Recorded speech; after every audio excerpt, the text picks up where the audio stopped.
Good morning. Please remain standing and welcome to the graduate commencement of Misericordia University.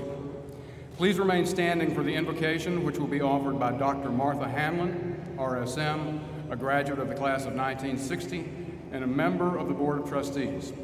Please continue then to stand for the national anthem, which will be led by Misericordia University students and faculty, accompanied by Assistant Professor of Fine Arts and pianist, Dr. Ryan Weber.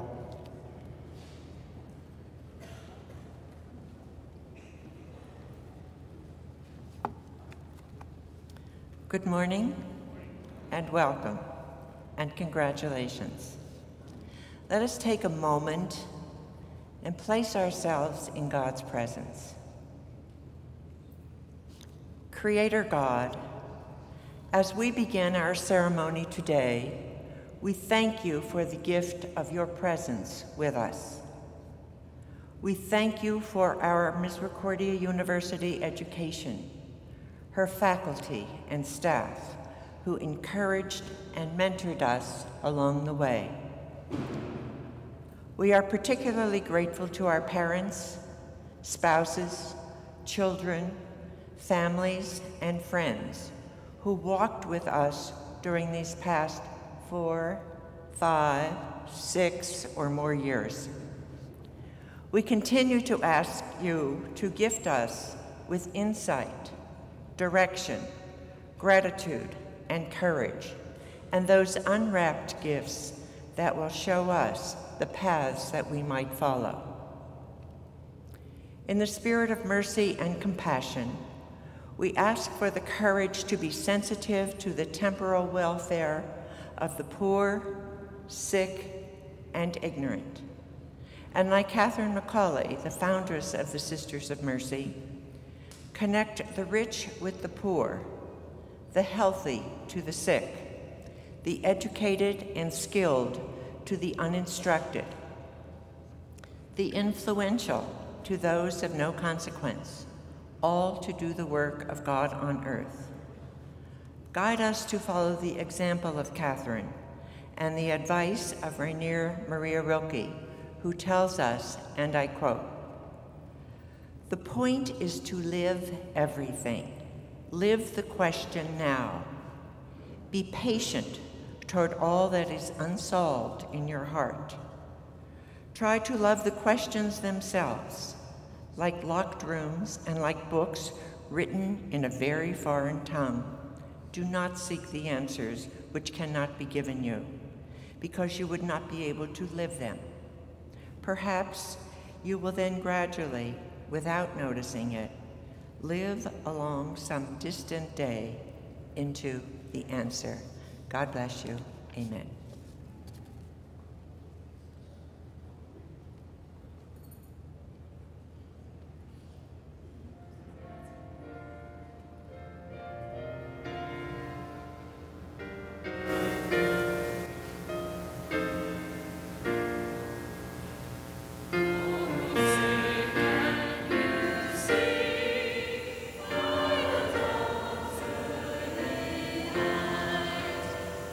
So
Please be seated.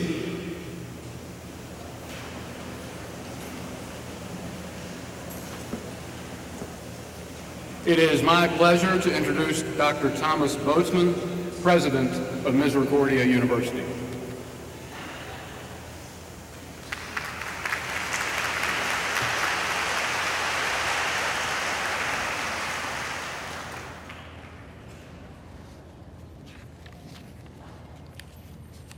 Good morning.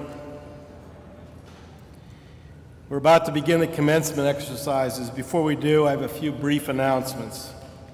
The university has employed a professional photographer who will take a picture of each graduate as he or she receives their diploma. Additionally, if you'd like to take personal photographs, we provide an area adjacent to the stage here. We also ask that you be sensitive to others and follow the program. Please do not go up to the photography section until your graduate's major is announced.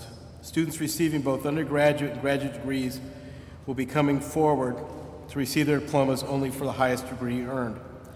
I also ask that you turn off all cell phones at this time. If the fire alarm does sound, please remain seated. Campus safety will investigate. Now I can get on with it. You ready?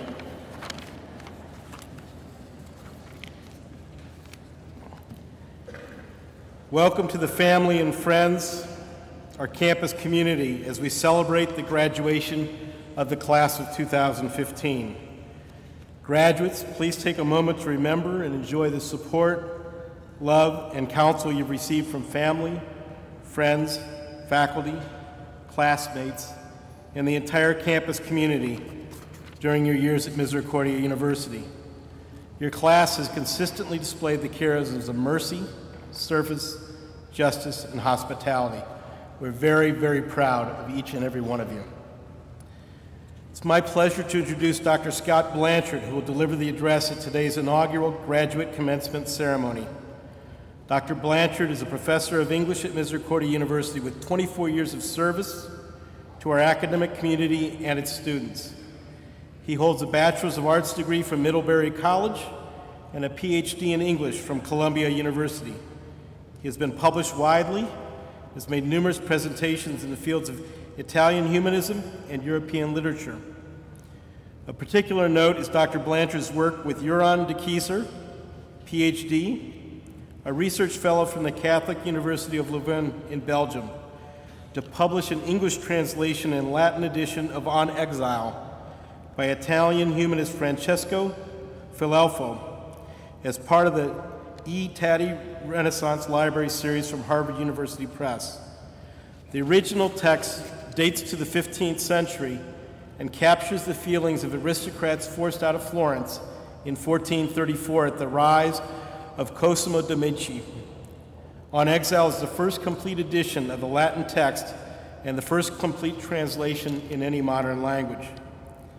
Dr. Blanchard is a strong advocate for study abroad experiences and has personally led innovative short-term study trips with Misericordia students to Florence, Italy, to experience the region's rich history and contemporary ideas.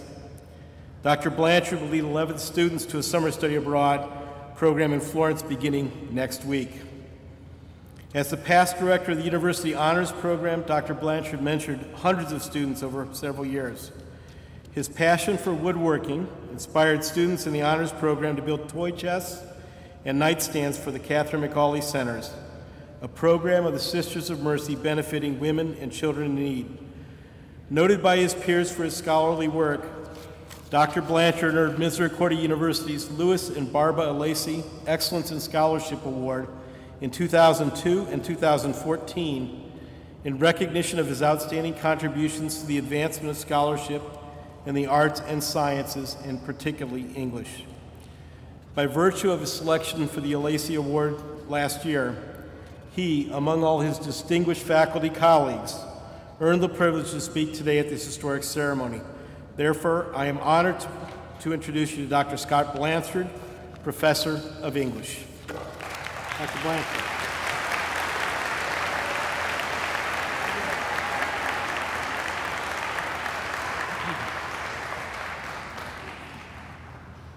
Thank you very much, Dr. Boatsman, for that gracious introduction. And thank you especially for instituting a new tradition at Misericordia University, one that I hope I can inaugurate with at least a measure of learning, but above all, relevance, as befits an address to our distinguished graduate level students as they prepare to graduate. So, President Boatsman and members of the Board of Trustees, Sisters of Mercy, university administrators, faculty, staff, and most importantly, our graduating students and their families. When I was asked to be today's speaker as last year's recipient of the Ulysses Scholarship Award, I decided that I needed to perform two tasks. First of all, to demonstrate that the life of the mind and of academic scholarship is indeed worth the sort of time and attention that those of us in academia have dedicated to it. That is to say that the so-called ivory tower is and should be deeply rooted in the world that we live in. And secondly, to demonstrate that despite the vast technological and social changes that have occurred since I was a graduating student, the human concerns of my generation when we came of age reflect a great deal of similarity with what I take to be the concerns of your generation. So I decided to turn to a book that was quite popular when I was your age, and that represented a sort of snapshot of the cultural landscape at the time. The book was titled Growing Up Absurd, and was written by a progressive thinker named Paul Goodman, a man who rarely pulled his punches and never told people what they wanted to hear. Goodman was a political activist, psychotherapist, and socially engaged thinker who had a special commitment to solving the problem of urban youth that were becoming more and more apparent as the 1960s wore on. Goodman was exactly the opposite of a doctrinaire thinker, at times holding opinions that did not find approval among his progressive friends, and even taking, in a few rare instances, positions that one might describe as quite conservative. He was, as our contemporary jargon has it, a disruptive thinker, and perhaps his most consistently disruptive notion was to call into question the role that conformity often plays in people's lives. Now, it is something of a cliche, of course, to speak at a university graduation about such a topic, since most graduation speeches are filled with the sort of bromides that encourage students to think for themselves, to be their own persons, to be different, and so on and so on. But today I would like to pursue a slightly different take on the concepts of conformity and nonconformity, and provide you with some stunning examples of acts of nonconformity that are both inspiring and exemplary, and that have informed my own work as a scholar and teacher. While I am fully aware that the Catholic tradition in the Western world is virtually defined by the principle of conformity, 3 of my 4 examples will come directly from that tradition, suggesting that the Catholic Church has historically been more welcoming, or at least more tolerant, of quite radical acts of nonconformity than one might have expected. Indeed, the Greek term katholike virtually means inconformity. In that language, it can function as an adjective that denotes universality and uniformity. The word began to be applied to the teachings of the See of Rome in the early centuries of Christianity, when a number of divergent opinions about Christian teachings were labeled as heresies. That is, they were opinions not in conformity with the official teachings of the Church at Rome. So on the face of it, Catholicism would appear to be highly resistant to beliefs or ideas that are nonconformist. But as we shall see, this has not at all been the case historically. But let me return to my author, Paul Goodman. Goodman wrote at a time when the rise of large corporations was just beginning to have a number of social consequences. And of course, one of them was the rise of a professional class of corporate workers who defined themselves against the working class and who were obliged, as he put it, to take upon themselves roles that were quite artificial. They would have to become, that is, company men or company women, or as we now say, team players. Now, Goodman was a socialist at heart, but that did not mean that he had any great commitment to a classless society or any other sort of utopian notions. Goodman's work with delinquent youths had brought him into direct contact with the urban poor, And he wrote eloquently about the sort of alternative social groupings that were forming in such urban contexts. Gangs, such as those that are depicted in the musical that was contemporary with his work, West Side Story, or the disaffected young men who called themselves beats, and who would later be considered as having comprised a beat generation. These beats challenged established norms, and some of its followers adopting a form of life that Goodman described, rather appealingly to my mind, as a life of decent poverty.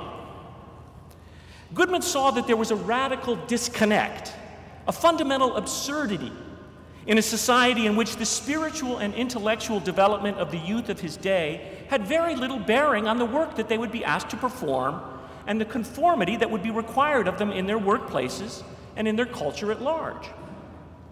Critically, Goodman saw that the development of a consumer culture, a culture where workers were persuaded and cajoled through all the marketing magic of Madison Avenue to consume at greater and greater levels, was being given, was the most visible outcome of this new conformity. And he lamented that consumption was being given greater emphasis for the modern worker than what he called satisfying work. While Goodman was more of an anarchist than a communist, believing that the problem of economic scale and the sheer size of corporate workforces were responsible for much of the dehumanization of the world of work, yet he was never far from what had clearly been Karl Marx's most important observation, that it is through their labor that humans create lives that are meaningful for themselves.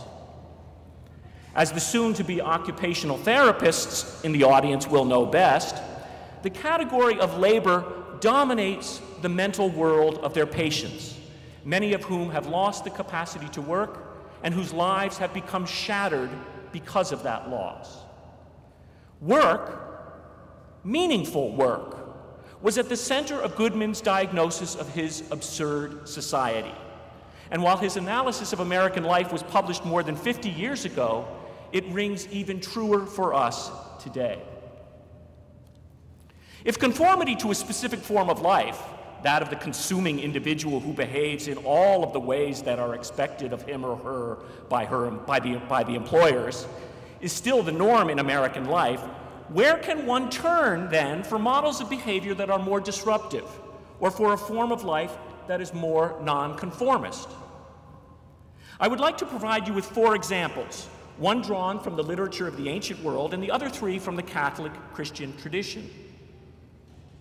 In Plutarch's Lives, one can read about the virtues of a Greek statesman named Phocion, a military leader and strategist famous for his austere lifestyle and for his uncommon wisdom. We hear the following anecdotes about him in Plutarch. When an oracle was brought from Delphi to Athens indicating that there was one man who differed from all of the Athenians, the crowd demanded the name of the person, whereupon Phocion himself stood up and admitted that he was that man. For he said that he approved of none of the things that the masses approved of. On another occasion, after delivering a speech to the assembly, his words were met with unanimous approval. Upon hearing this from his friends, he quickly responded by asking, "Did some bad advice slip out while I was speaking?" Phocion's attitude towards mass culture was not much different from most of the elite Athenians who took up the study of philosophy. And indeed, Phocion had been a student of Plato. And these elites tended to hold the pursuit of wealth in a good deal of contempt. It was the masses, after all, who were so materialistic. But closer to our more democratic sensibilities is my second example, the behavior of a young Roman citizen from North Africa, Perpetua, and her servant Felicity. Perpetua, who is one of the sainted martyrs of the Catholic Church, joined an early Christian community around 200 AD at a time when the Emperor Severus was persecuting Christians who did not follow Roman religious customs. One of the more moving episodes from her life that has come down to us is about her encounter with her father while she was in prison awaiting her brutal fate in the amphitheater in Carthage, where she would soon be devoured by wild animals. Her father, of course, was a pagan and a paterfamilias, the head patriarch of his clan, and he desperately hoped that she would demonstrate her conformity to the laws of the empire and thereby preserve her life.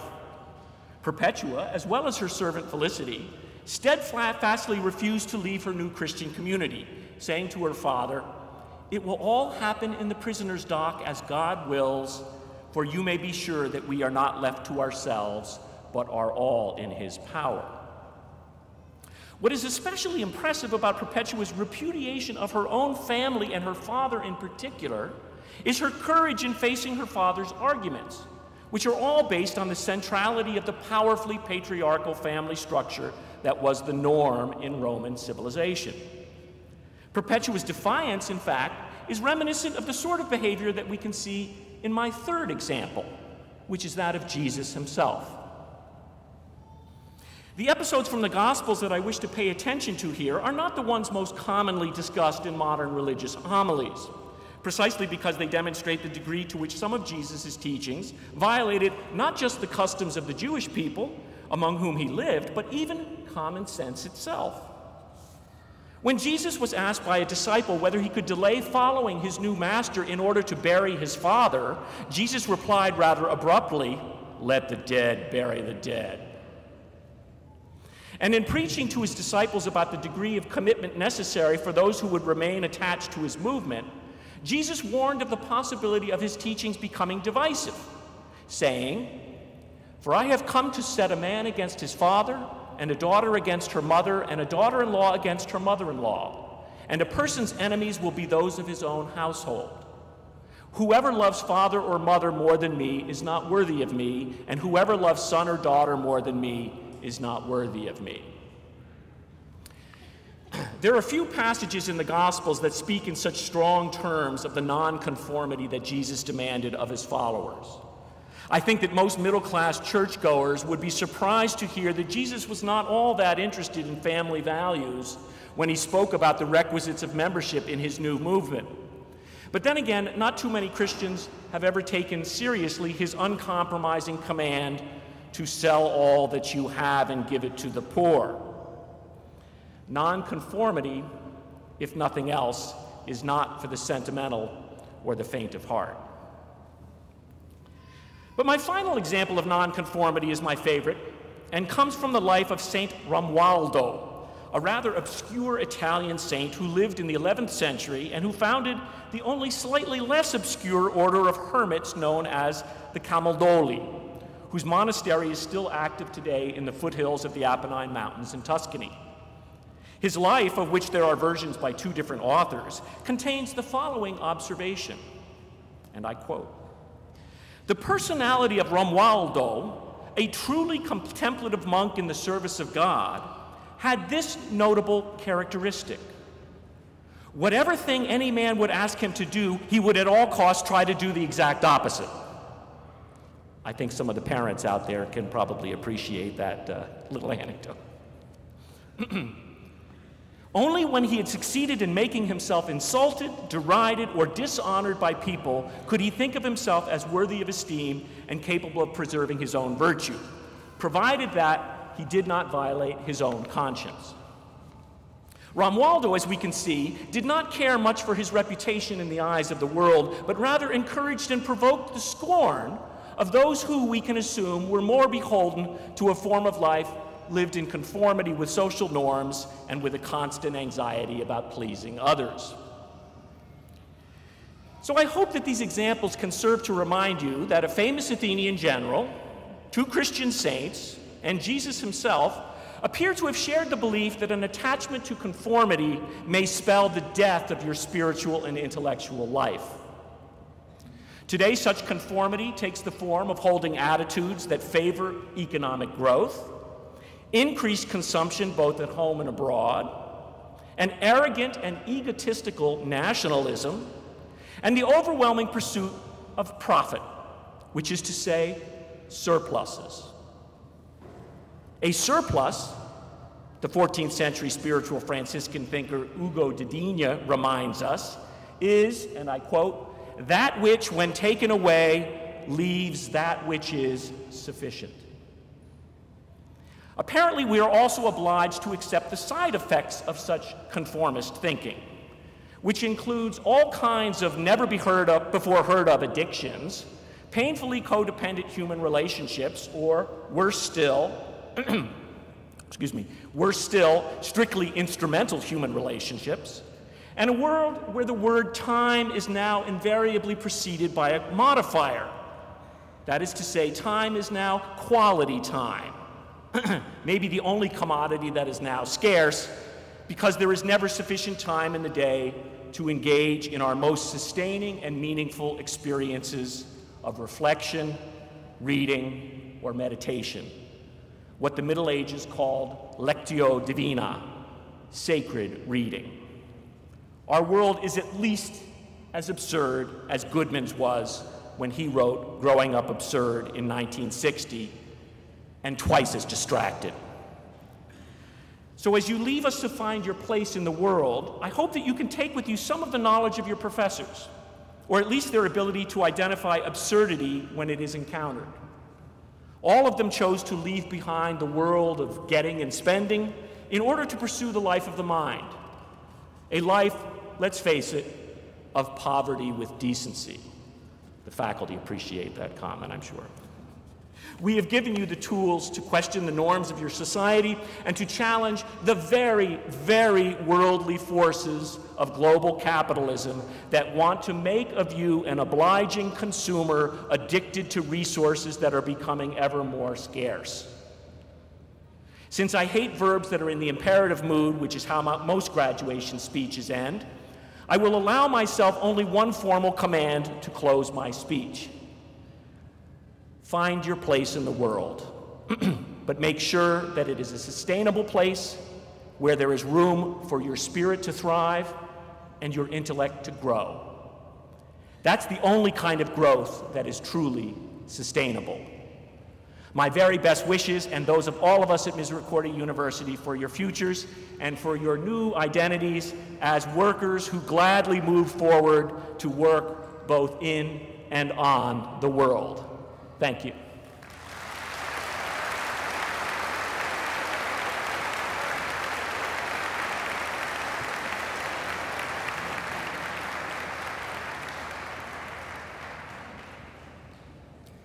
Thank you, Dr. Blanchard.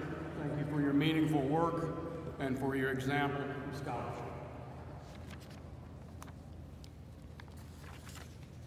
The university recognized those students who have achieved academic honors of various kinds at a formal ceremony last evening. I'd like to bring to your attention the names of all those students and the honors that they earned. They are listed in today's program. At this time in the ceremony, we will present the diplomas to the graduates, after which the degrees will be conferred. Will the candidates please rise? Dr. Boatsman, as Vice President of Academic Affairs at Misericordia University, I present to you the class of 2015 and recommend that you confer upon them these degrees. The following candidates have completed the requirements for the degree Master of Business Administration. Michael S. Boland, Stephen C. Filipiak, Natasha Lulick, Tozia Louise Pierre, Jennifer Chandra, Kimberly A. Shina, Carlene Ellen Yovoak. President Boatsman, the following candidates have completed the requirements for the degree Master of Science in Education. Adrian Asbury, Sherry Yaninas,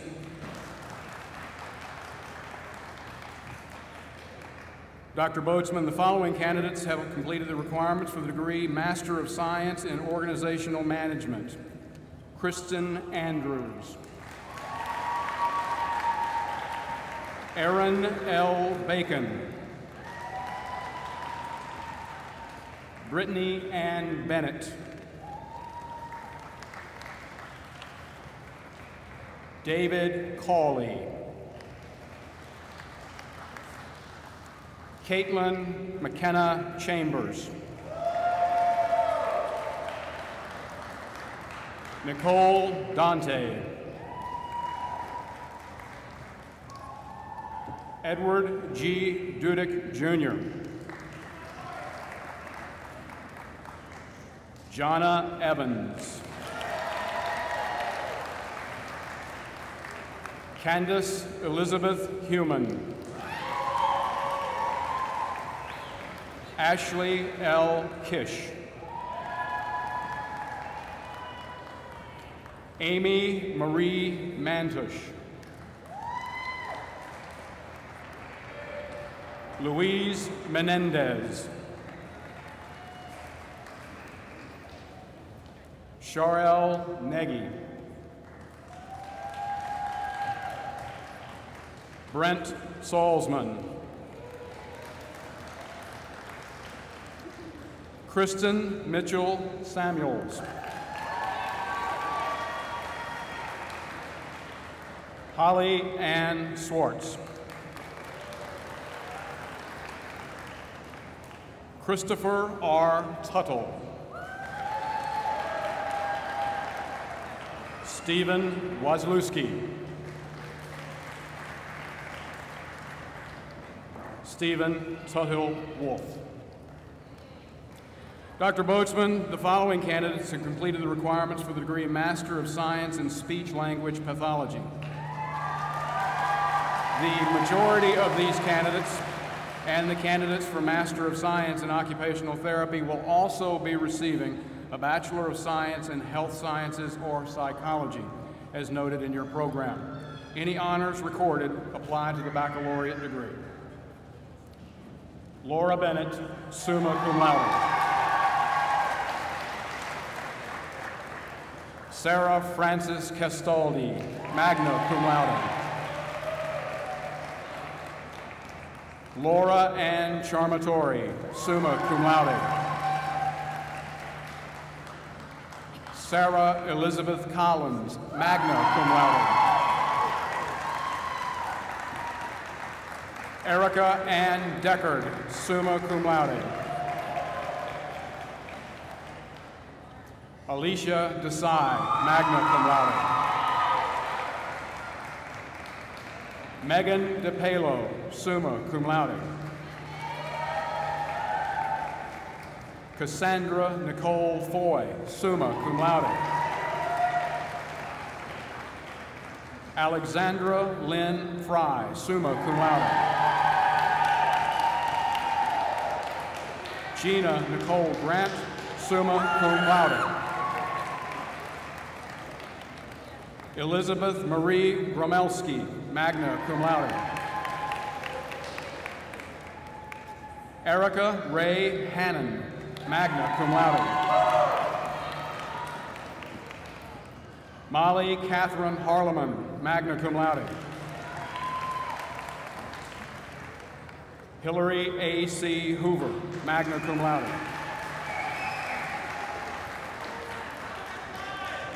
Elizabeth Ann Carmondi, summa cum laude. Elizabeth will be recognized at our undergraduate ceremony this afternoon as a co-valedictorian of the undergraduate class of 2015. Megan Brooks Kinney, summa cum laude. Kristen M. Mixon, magna cum laude. Sarah Margaret Nelson, summa cum laude. Sarah will also be recognized at our undergraduate ceremony this afternoon as a co-valedictorian of the undergraduate class of 2015. Molly Gannon O'Connor, magna cum laude. Jeanette Peruca, summa cum laude.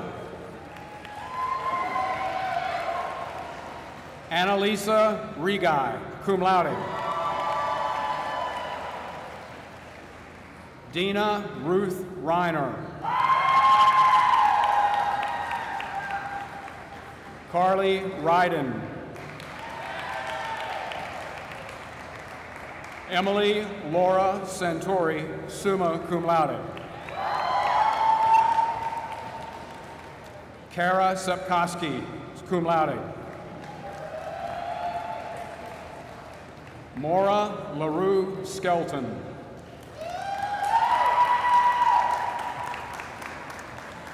Nicole Marie Smith, summa cum laude. Nicole will also be recognized at our undergraduate ceremony this afternoon as a co-valedictorian of the class of 2015. Emily Christine Stokes, summa cum laude. Amanda Marie Tomaselli, summa cum laude. Kimberly Ann Walsh, magna cum laude. Ashley Zimmerman, magna cum laude. President Boatsman, the following candidates have completed the requirements for the degree Master of Science in Nursing. Christina Marie Cobb. Jacqueline Suzanne Del Preet. Laura Herbener.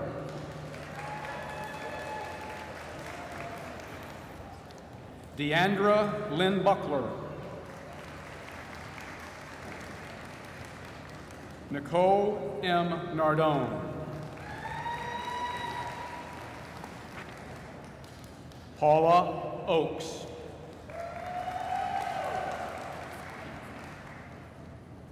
Maura Ann Pappy. Jennifer Lee Shell.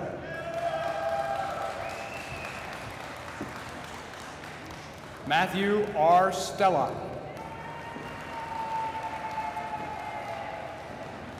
Mary Suma. Darnetta Lee Yusko.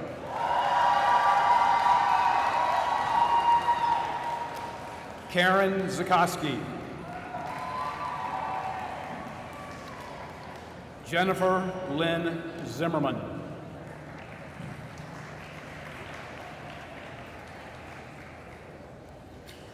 Dr. Boatsman, the following candidates have completed the requirements for the degree Master of Science in Occupational Therapy. Brittany Bly, cum laude. Melanie Louise Calabia. Caitlin Marie Cully. Stephanie Evans. Caitlin L. Haldeman. Amber Christine Hausen. John Nicholas Ignatovich. Allison Irwin.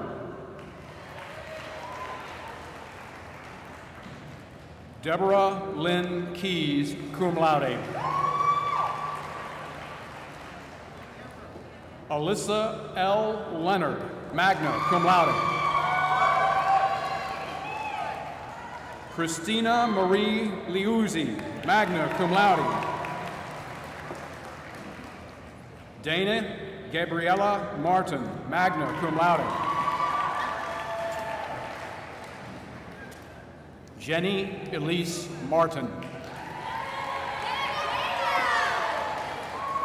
Catherine Elizabeth Murphy, magna cum laude. Kristen Lynn Naples, cum laude. Caitlin Pagnotta.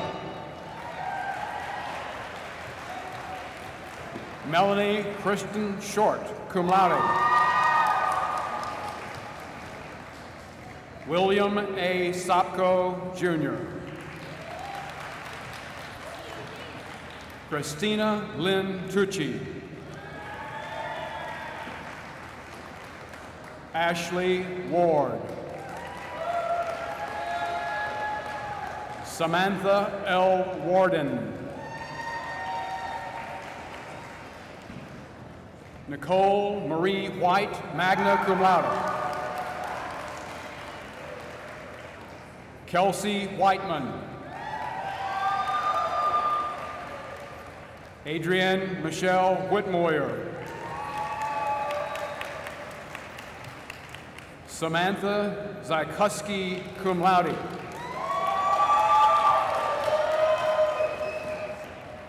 Dr. Boatsman, the following candidates have completed the requirements for the degree Doctor of Occupational Therapy.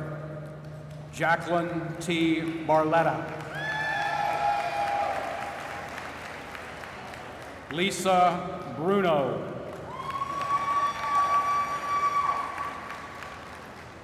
Tracy DeMaria. Johanna Milo. Pallavi Patel.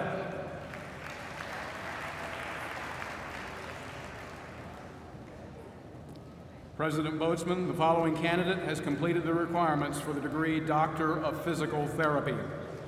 Heidi Susan Bucklecamp.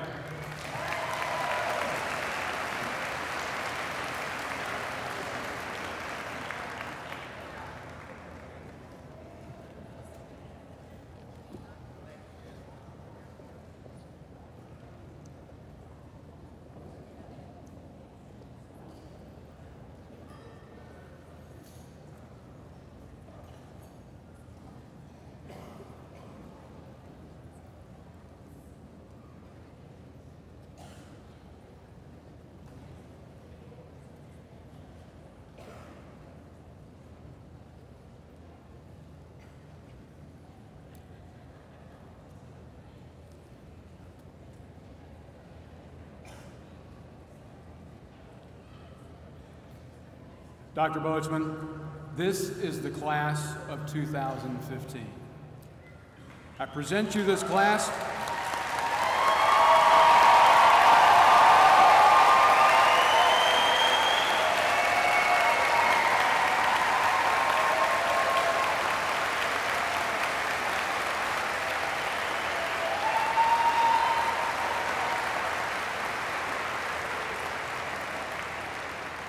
to you this class and recommend you confer upon them the degrees for which they have successfully completed all requirements.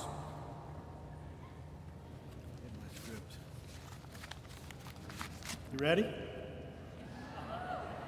They're not ready. The family's ready. Okay. By virtue of the authority vested in me by the Board of Trustees of Misericordia University, I do hereby confer upon you the degree for which you have completed all the requirements as determined by the faculty in the department in which you have qualified, with all honors, privileges, and responsibilities thereunto pertaining. Congratulations, class of 2015.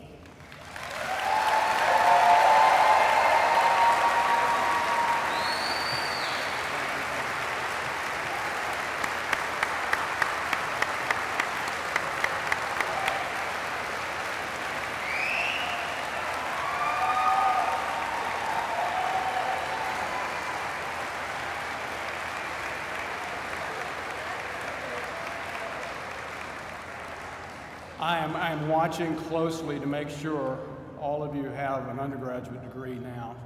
So your tassel should be on the right side or on the left side already. If it's not, put it to the left. That makes you official.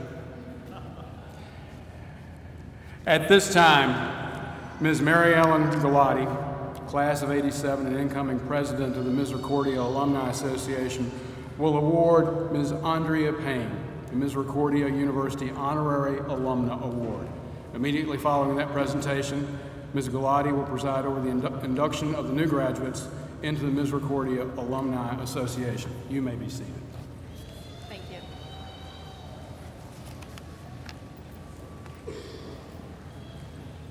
Good morning. Andrea Payne, You and your family share a rare and special bond with Misericordia University that is matched by few, if any. As wife of the late David M. Payne, Professor Emeritus and former Dean of Admissions, you often share stories about your 5 children, all who grew up on campus and graduated from Misericordia. One, Ellen McLaughlin, class of 1986, chose to teach here, earned a prestigious faculty position, and currently serves as the Director of Occupational Therapy Doctorate Program.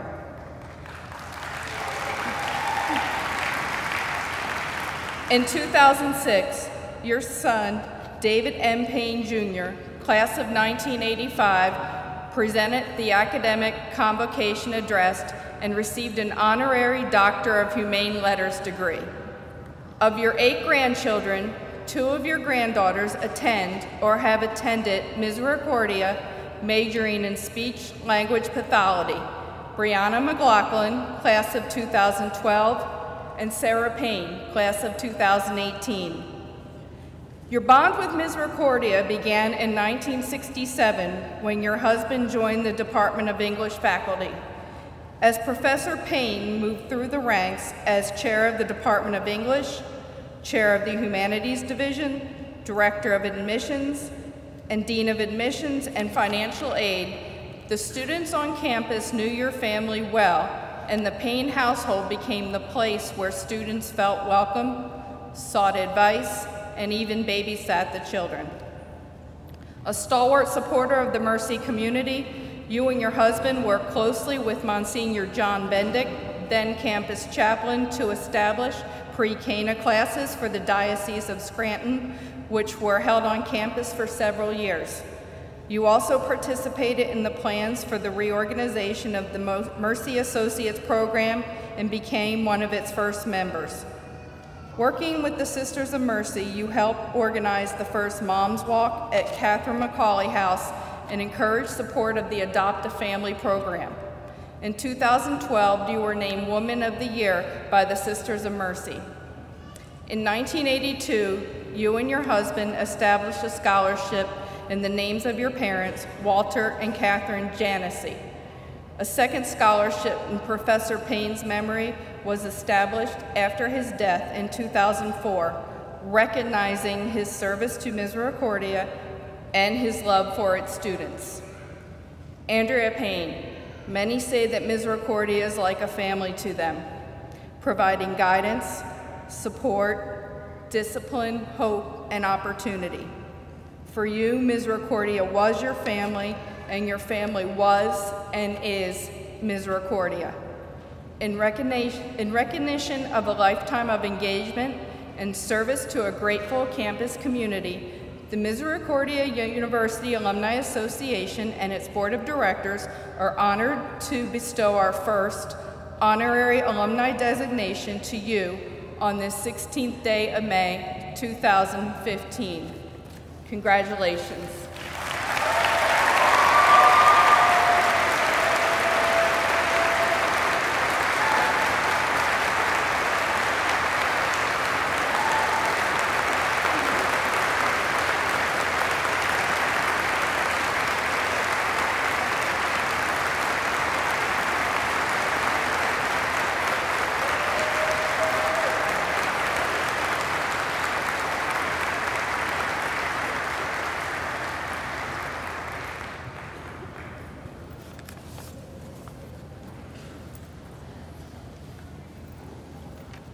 President Boatsman, members of the Board of Trustees, members of the Alumni Association Board of Directors, members of the faculty and staff, graduates of Misericordia University, family and friends, honored guests, I am Mary Ellen Galati, an alumna of the class of 1987 and member of the Misericordia University Alumni Association. It is my distinct honor and privilege today to welcome the spring class of 2015 into the Alumni Association. On behalf of over 16,000 graduates of Misericordia University, I extend congratulations and best wishes to you for having achieved your goals at Misericordia. I commend you for the outstanding contributions you have made to Misericordia, demonstrated these past years for your service, personal commitment, and academic achievements. Your fellow alumni stand ready to serve as a resource to you in your careers. I ask you to become involved in the activities of your alumni association, and I urge you to continue to promote the same spirit and dedication you have shown during your years as a student. I ask now all the members of the class of 2015 to please stand. In accordance with the bylaws of the Misericordia University Alumni Association and by the authority vested in me by the association, I hereby declare the graduates of the class of 2015 to be life members of the Misericordia University Alumni Association. And I encourage you to be loyal and to remain loyal supporters of this university, which send you forth this day, the 16th day of May, 2015, to better serve yourselves, your profession, your community, your country, and your God. You may now proudly call yourselves alumni of Misericordia University. Congratulations and welcome.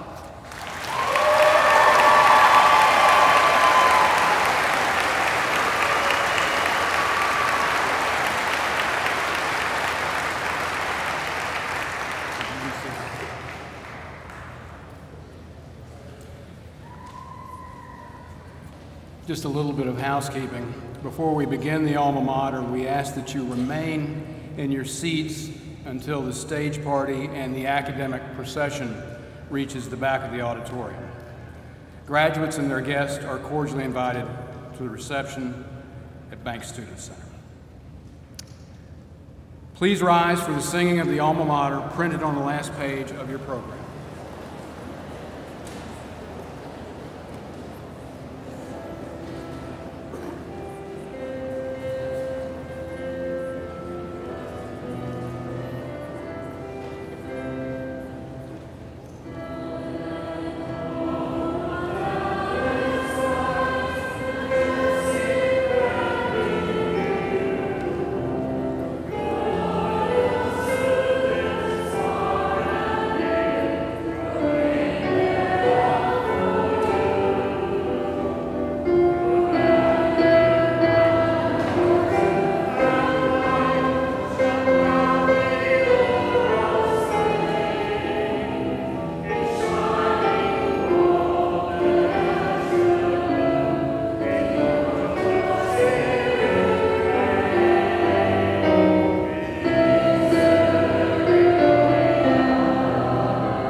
I am honored to welcome Monsignor John Bendick, pastor of St. John the Evangelist Church and a member of the Board of Trustees, who will offer the benediction. Congratulations, everyone. Before I do the closing blessing, I just want to make two comments. Number one, I was here, as you heard, from 81 to 86. Mary Ellen was one of our students back then, but Professor Payne was our Dean of Admissions. And he sent a letter to all our seniors because we weren't doing so well in terms of numbers. So the faculty who are here, who've been here for a while, will remember this letter. He borrowed a letterhead from the president's office and sent a letter to the professors saying, if you want to keep your job next year, flunk a senior. He was a great guy, lots of fun, and we miss him very, very much, but we know he's up in heaven causing more problems up there now, so we just enjoy his presence. The second thing, Dr. Blanchard, awesome talk. Didn't you think that was awesome? I thought that was very, very good. But I know he's an awesome dude anyway, but unfortunately, I have to apologize to you because I have fulfilled his thing about being absurd, and I am not a conformist. You notice that while I was sitting on stage, I did not have my hat on. It says on my hat, one size fits all. Unless it's my head, and it didn't fit. No one size fits me ever. So let us pray. A loving and gracious God, we are so grateful for the experience that these young men and women have had during their time here, this wonderful institution of higher learning. During this period of time, they learned something very special, and that is that they were loved and they were respected. They were taught to think critically, prepare themselves for lives of service in their chosen careers. May they always know that you are present to them, to grace their lives, to guide them, especially in moments of challenge. Give thanks for the formation they received here at Misericordia University, for their faculty, their staff, their administration, and especially for their parents, their families and friends who supported them during these years, encouraging them to zealously share their gifts and talents. So we ask your blessing upon them in the name of the Father, the Son, the Holy Spirit. Amen. If I could just make one more comment that maybe you'll remember throughout your life and your careers. It was by a philosopher that Dr. Blanchard did not mention, a very famous Greek philosopher who said, I won't do it in Greek, I'll do it in English, okay? Listen very carefully. Be what you is, because if you be what you ain't what you is.